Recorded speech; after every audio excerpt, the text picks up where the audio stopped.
Bienvenidos a este segundo video de la unidad temática 4 relacionada con tiempos verbales compuestos.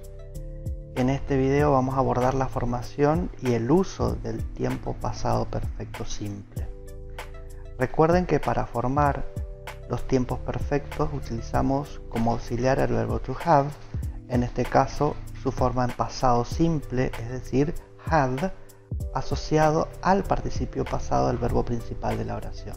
En el caso del español, asociamos el verbo to have al verbo haber, recuerden, y sus formas en pasado, que pueden ser había o hubo, siempre asociado a un participio pasado, y como ejemplos tenemos los siguientes verbos: anestesiado, operado, hecho. Examinemos ahora este tiempo verbal en oraciones afirmativas, negativas e interrogativas. Comencemos por la frase afirmativa.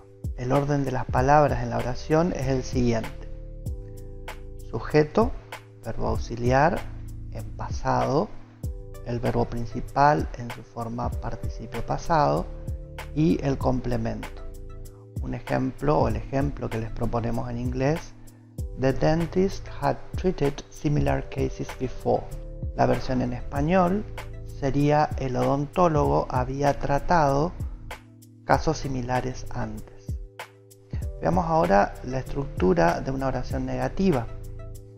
El orden es prácticamente el mismo: sujeto, verbo. Recuerden que para hacer la forma negativa agregamos la partícula not, y la forma corta o contraída de had not sería hadn't, seguido por el verbo principal en su forma participio pasado más un complemento. En este caso el ejemplo que proponemos: the patient had not o hadn't followed the instructions. La versión en español sería: el paciente no había seguido las instrucciones. Nos queda por analizar la frase en pasado perfecto simple en forma interrogativa. En este caso hay una simple inversión, como vemos a continuación. Iniciamos con el auxiliar had en posición inicial, seguido por el sujeto, y a continuación el verbo principal en su forma participio pasado más el complemento. El ejemplo en inglés en este caso sería: had the patient followed the instructions. La versión en español sería: ¿el paciente había seguido las instrucciones? A continuación vamos a analizar el uso del tiempo verbal pasado perfecto. El mismo se utiliza generalmente para marcar secuencia cronológica de acciones en el pasado. ¿Qué quiero decir con esto? Cuando hay dos acciones en el pasado, ¿cuál ocurre primero? ¿Cuál ocurre después? Analicemos el siguiente ejemplo en inglés. The antibiotic didn't work because the patient had drunk alcohol. Fíjense que tenemos dos cláusulas unidas por un corrector.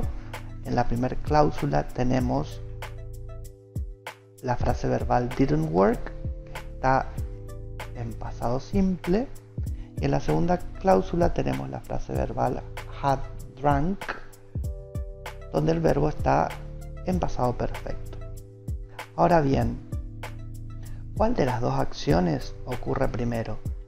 ¿La acción de la cláusula 1 o la acción de la cláusula 2? Decimos que el pasado perfecto es el pasado del pasado, o bien es un pasado anterior a un pasado simple. Con el pasado perfecto en esta oración estamos marcando que esta es la primera acción y que la acción en pasado simple es la segunda acción si tuviéramos una línea de tiempo. La versión en español sería: el antibiótico no funcionó porque la paciente había tomado alcohol. Entonces decimos que la primera acción es el consumo de alcohol y la segunda acción es: el antibiótico no cumplió su función antibacteriana. Esperamos que el video haya sido de su interés.